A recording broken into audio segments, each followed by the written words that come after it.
definition of marine sector is it's all involves ships and boats. అంటే ఏంటంటే marine sector అంటే ships గురించి boats గురించి వీటి గురించి ఉంటుందన్నమాట, ఓషన్స్ గురించి. marine sector అంటేనే మీనింగ్ అది. అందులో 4 టైప్స్ ఇన్వాల్వ్ అయి ఉంటుంది. ఫస్ట్ టైప్ వచ్చేసి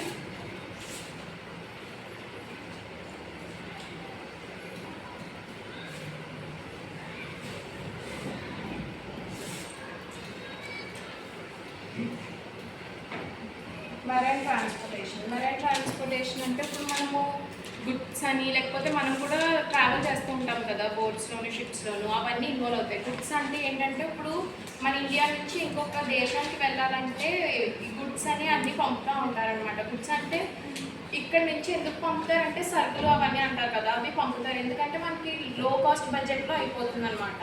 సో బడ్జెట్ ఫ్రెండ్లీగా ఉంటుంది. అదే మెరైన్ ట్రాన్స్పోర్టేషన్ గురించి ఉంటుంది. ఇంకో మెరైన్ ట్రాన్స్పోర్టేషన్ అంటే involvement of goods and passengers by sea using ships, boats and ferries. అంటే చీపెస్ట్గా వెళ్ళడానికి మెరైన్ ట్రాన్స్పోర్టేషన్ అనేది యూజ్ చేస్తాం.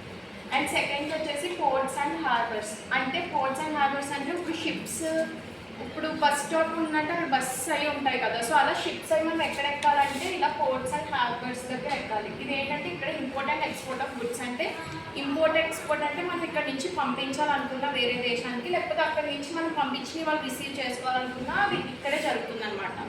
అండ్ ఇంకొకటి ఏంటి, storage and handling of cargo. And cargo అంటే ఏంటంటే గుడ్స్ ఇందాక చెప్పాను కదా, సరుకులు అవి పంపుతాం అని చెప్పి, సో అదే కార్గో అని కూడా అంటారు. కస్టమర్స్ అండ్ లాజిస్టిక్ సర్వీసెస్ అంటే ఏంటి, ఇవన్నీ మనకి సర్వీసెస్ అవి చేస్తూ ఉంటారు కదా, అవి కూడా ఇక్కడే జరుగుతుంది. గ్లోబల్ మార్కెట్ అంటే ఏమన్నా ఇప్పుడు నేను మన దేశం నుంచి పంపుతారని నేను చెప్పాను కదా, సో గ్లోబల్ మార్కెట్ అంటే కనెక్ట్ కంట్రీ, అంటే వేరే కంట్రీ వాళ్ళకి కూడా మనం కనెక్ట్ అయినట్లే కదా. ఇప్పుడు మనం ఎవరికైనా చైనా వాళ్ళు ఎవరికైనా పంపాలనుకుంటే గ్లోబల్ మార్కెట్స్ అలా ఇది కూడా ఇన్వాల్వ్ అవుతుందని ఈ పాయింట్ మీనింగ్. థర్డ్ది ship building and ship repair. అంటే ఏంటంటే construction of ships and boats. అంటే ఇప్పుడు ఈ ఏరియాలో ఏం చేస్తారంటే కన్స్ట్రక్షన్ అంటే షిప్ తయారు చేయడం దానికి చేస్తారు. అండ్ రిపేర్స్ కూడా జరుగుతాయి. అంటే ఏదైనా షిప్ ఏమైనా డ్యామేజ్ అయితే ఈ ప్లేస్లోనే షిప్ బిల్డింగ్ అండ్ రిపేర్ దగ్గర చేస్తారు. And maintenance and repairs of వ్యాసెస్. అంటే అదే రిపేర్ అది చేస్తారన్నాను కదా, దానివల్ల ఏంటంటే ఇప్పుడు షిప్ రిపేర్ అది చేయాలంటే మామూలు వాళ్ళ అవ్వదు కదా, సో ఇంజనీర్స్, టెక్నిక్స్, స్కిల్స్ వాళ్ళందరూ కూడా యూజ్ అవుతారని చెప్తున్నారు. And lastly marine services. Marine services అంటే ఇప్పుడు వాళ్ళు మనం అంటే ఇక్కడ ఉంటాం కాబట్టి ఇక్కడ నుంచి ఎక్కడికైనా ట్రావెల్ చేస్తే ఫోన్ కాల్ ద్వారా అలా లొకేషన్స్ కానీ అది తెలుసుకుంటాం. సో వాళ్ళకి అలా ఉండదు. షిప్స్కి వెళ్తే అక్కడ నెట్వర్క్ కనెక్షన్ అది ఒకసారి ఉండొచ్చు. దానివల్ల నావిగేషన్స్ అని కమ్యూనికేషన్ సిస్టమ్స్. అంటే ఇప్పుడు వెళ్ళిన వాళ్ళు ఉంటారు కదా షిప్స్లో, వేరే కంట్రీకి ట్రాన్స్పోర్ట్ చేయడానికి వెళ్ళిన వాళ్ళకి ఈ మెరైన్ సర్వీస్ అనే వాళ్ళు హెల్ప్ చేస్తూ ఉంటారనమాట. వాళ్ళకి ఎప్పుడు కనెక్ట్ అయ్యి ఉంటారు. అంటే ఏంటి, వాళ్ళ నావిగేషన్స్ అంటే సముద్రంలో సడన్గా ఏమన్నా అనుకోని పరిస్థితులు ఇబ్బందులు అయ్యి ఎదురవుతే వాళ్ళు ఏంటంటే వీళ్ళకి ముందే ఇన్ఫార్మ్ చేస్తారు, అక్కడ ఇలా వస్తుంది ఇలా జరుగుతుంది, సో మీరు అందరూ సేఫ్గా ఉండండి అని.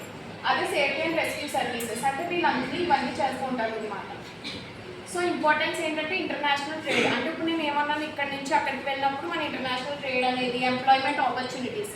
ఇప్పుడు ఇందాక నేను షిప్ సర్వీస్ అండ్ రిపేర్ అని చెప్పాను కదా, అక్కడ ఎవరు కావాలి, ఇంజనీర్స్, టెక్నిక్స్, వీళ్ళు అందరూ కావాలి కదా. సో అందుకని ఎంప్లాయ్మెంట్ ఆపర్చునిటీస్. Economical growth. మనకి ఎకనామికల్ గ్రోత్ అంటే ఈ అమౌంట్ అనేది సేవ్ అది అవుతాయి కదా, సో వాటి వల్ల అది యూజ్ అవుతుంది. మెరైన్ సెక్టర్ ఎవరికైనా ఏమన్నా డౌట్స్ ఉన్నాయి?